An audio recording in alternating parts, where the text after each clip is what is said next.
In a tough stance against corruption, the Odisha government is preparing a list of corrupt officers for stringent action. Not just lower-level staff like peons and clerks, but even senior officers at the chief engineer level will face the BJP government's crackdown. Law Minister Prithviraj Harichandan said exemplary action will be taken against officials involved in corruption. At the same time, the government has also adopted a strict approach against organized crime. Criminals are being arrested within 24 to 48 hours and forwarded to court without delay. The minister further informed that compared to last year, the overall crime rate has declined this year. However, he admitted that psychotropic chemical drugs have emerged as a major challenge in recent times.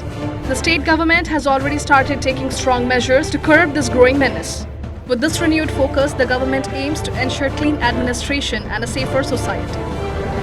जो माने दुर्नीति रे लिप्त अछंती से समस्त को कठोर कठोर कार्यानुष्ठान नवार जो प्रक्रिया से प्रक्रिया खाली कुहा जाउनी से कथा विजिबल भी होची तेणुक से दिगरे आम कम करुचु गोटे दुर्नीति मुक्त भ्रष्टाचार मुक्त शासन व्यवस्था दबाकू आमर प्रतिबद्धता अच्छी एवं ताकू नेकी काम कराउची सेही दिग को आखि आगे रखी माननीय मुख्यमंत्री भी गतकाली कहिसंती एवं आज सरकार आभिमुख्य भी सेया अच्छी जे कौनसी जगह दुर्नीति जदि थिबो दुर्नीति को केते संभव इराडिकेशन करी हबो दुर्नीति को केते संभव प्रिवेंट करी हबो से कथा को आखि आगे रखी सरकार चलते।